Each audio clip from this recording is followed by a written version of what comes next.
ሰላም እንዴት አደራችሁ? ሰላም አደራችሁ ወይ? የዓለምነሽ ዩቲዩብ ቻናል ተከታታይ እህት ወንድሞቼ፣ እናት አባቶቼ፣ የሰው ዘር በሙሉ በያላችሁበት የእግዚአብሔር ሰላምታ ይድረሳችሁ እያልኩኝ እህታችሁ ዓለምነሽ ሹመት የቃልዬ እናት ከቸች ብዬላችኋለሁ። ሰላም ናችሁ? ደህና ናችሁ? ዛሬ ደግሞ ድንች ጥብስ በስጋ ላበላችሁ ነውና እንግዲህ እቺ ልጅ ድንች ጥብስ በስጋ እንዴት አይነት ስጋ ነው? ድንች በስጋ ይጠበሳል እንዴ እንዳትሉኝ። አዎ ድንች በስጋ ይሰራል እንዴ? ድንችም ደግሞ በስጋ ተጠብሶ መበላት ይቻላል። እንደ ፍላጎታችሁ ድንችን በስጋ ጠብሳችሁ መብላት መብት አላችሁ እንደማለት ነው የመጣሁት። እና ላይክ አድርጉኝ፣ ሰብስክራይብ አድርጉኝ። አይከፈልበትም፣ አማኑኤል ሊሞት አይከፈልበትም። ምን ችግር አለው? እናንተ ላይክ ብታደርጉልኝ ለኔ ግን በጣም ነው የሚጠቅመኝ። የእናንተ ላይክ ለኔ በጣም ጥቅም እንዳለው ግን አታውቁም? ወቁ ማርያምን ለኔ ጥቅም አለው። የእናንተ ላይክ ለኔ ጥቅም አለው።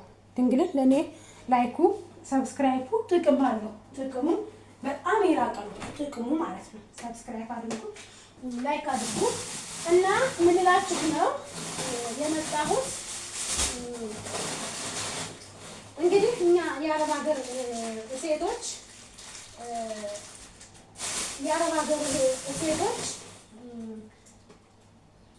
እንትን የዋሆች ነን። የምናውቀው ነገር የለም። በጣም የዋህ ነን። በጣም ከሚገባው በላይ ለሰው ልጅ የምንኖር ሰዎች ነን። ሰው ለኛ አይኖርልንም፣ እኛ ግን ለሰው መኖር የምንችል ሰዎች ነን።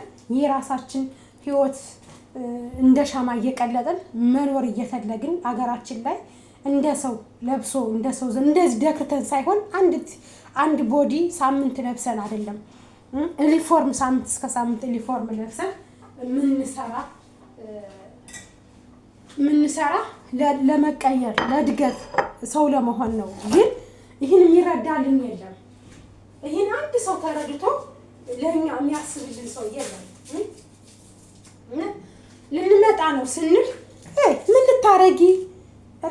ልታረጊ መተሽ ኑሮ ውድ እኮ ነው፣ ኑሮ እንደዚህ እኮ ነው ምናምን ይሏችኋል። ኢትዮጵያ እያላችሁ እኮ ኑሮ ቢወደድባችሁ፣ ኑሮ ቢጨንቃችሁ፣ ብታጡ፣ ብትቸገሩ፣ ብትራቡ ቸክ የሚያደርጋችሁ ሰው የለም።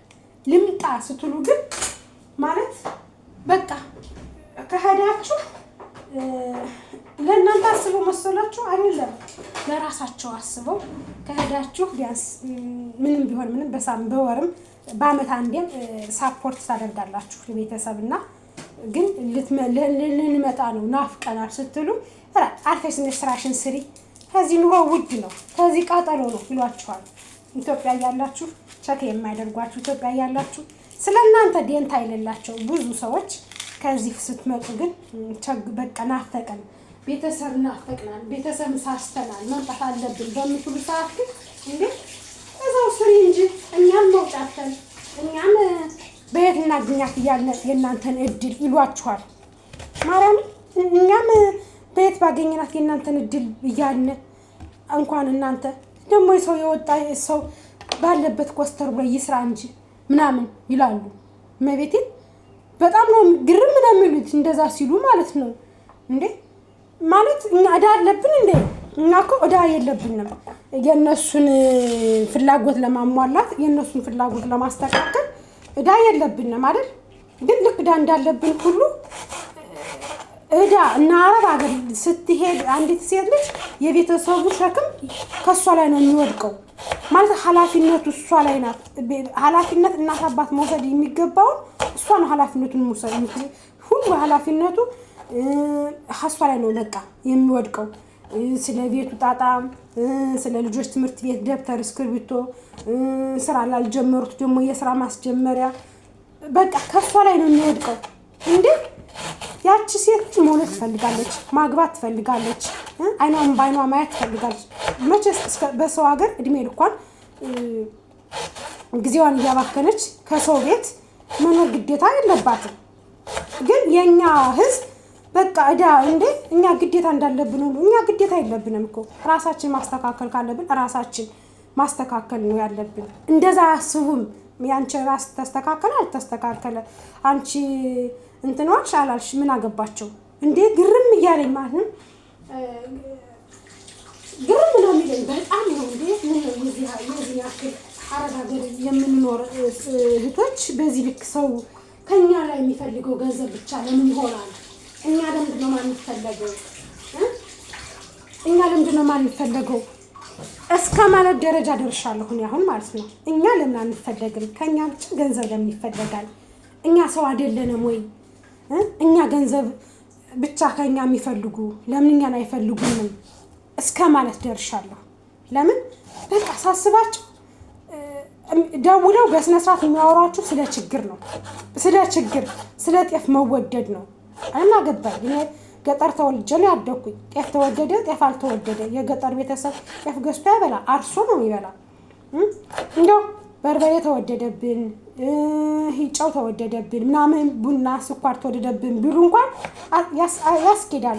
አሁን ግን ልክ እንደ ከተማው ሰው ጤፍ ተወደደብን፣ ጤፉ ይህን ያክል ገብቶ በርበሬው ረብ ስላሴ ስም እኛ ግዴታ እንዳለብን ሙሉ ኃላፊነቱ ከኛ ላይ ይጫናል ማለት ነው። እና አረብ ሀገር ያላችሁ እህቶች እንደዚህ እየተባላችሁ ጊዜያችሁን በሰው ሀገር የምታባክኑ ማርያምን ራሳችሁን አስተካክላችሁ ለራሳችሁ ወደ ሀገራችሁ ገብታችሁ ውለዱ። እናንተ በሰው ሀገር ተንከራታችሁ 15 ዓመት 10 ዓመት 20 ዓመት ሰርታችሁ ብራችሁን እየላካችሁ ትንንሾቻችሁን አስተምራችሁ ለቁም ነገር ካበቃችሁ በኋላ እነሱ የራሳቸው ህይወት የራሳቸው ትዳር ሲኖራቸው ልክ እናንተ ሀገራችሁ ገብታችሁ በቃ እድሜያችሁ ሄዷል፣ ፈላጊ የላችሁም፣ አታገቡም። ከቤተሰብ ጋር ነው መኖር ያለ ቻንሳችሁ ካለ መኖር የምትችሉት። ቤትም ቢኖራችሁ ብትሰርቱም ያው ዝሮ ከቤተሰብ ጋር ነው የምትኖሩት። እና የሆነ ነገር ራሳችሁን አማችሁ ወድቃችሁ መተኛት ፈልጋችሁ የሚያስተኛችሁ ሰው የለም። ዲሜ ልኳን በሰው ሀገር ጊዜዋን አቃጥላ መጣ ከዚህ ተዘፈዘፈችብን ነው የሚሏችሁ። እነሱን እኮ ነው ያስተማራችሁ እኮ እናንተ ጊዜያችሁ የተቃጠለባችሁ እንጂ እናንተማ በሰዓቱ ሰርታችሁ ገንዘባችሁን ሴቭ አድርጋችሁ አገራችሁ ብትገቡ እንደነሱ ማግባት እንደነሱ መውለድ ትችላላችሁ። እኔ ምን ብዬ ልንገራችሁ? እኔ ከአሁን በፊት ሱዳን ሀገር ነበርኩኝ። ሱዳን ሀገር ለ6 ዓመት ስኖር ልመጣ ነው ናፍቅ ያለው ካልኩ ትራንስፖርቱስ መመለሻውስ እባል ነበር ማርያምን። ከዛ እግዚአብሔር ይመስገን አገባሁ፣ ሱዳን ሀገር አገባሁ፣ አረገዝኩ። ቃልዬን ሳረግዝ በቃ ምክንያቱም ባለቤቴ አልሄድም አልኩት። እኔ መውለድ የምፈልገው ከዚህ ነው አልኩት። አባት ስለሌለኝ ደስም ስለማይለኝ መግባት የምሰማው ነገርም ስለሚያስጠላኝ ወልዳ ልጅ ይዛ አንጠልጥላ ልጅ መጣች፣ በባዶ እጇ መጣች፣ ልጅ ተሸክማ መጣች። ምንም ሳትይዝ ነው የሚልህ።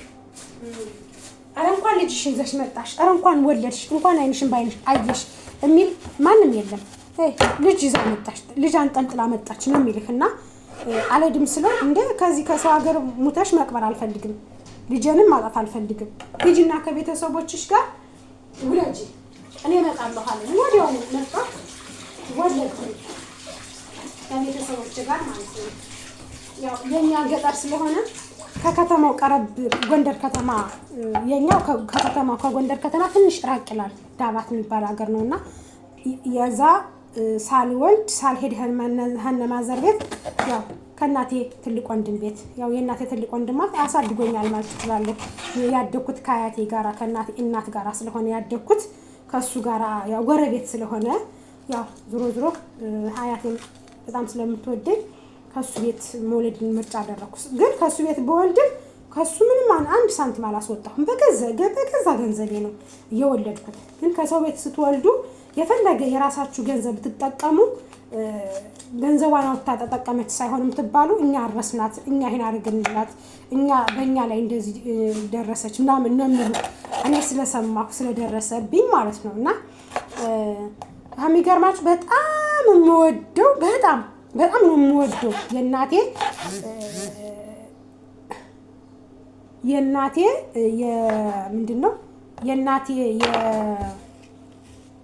የእናቴ ያጎቷ ልጅ።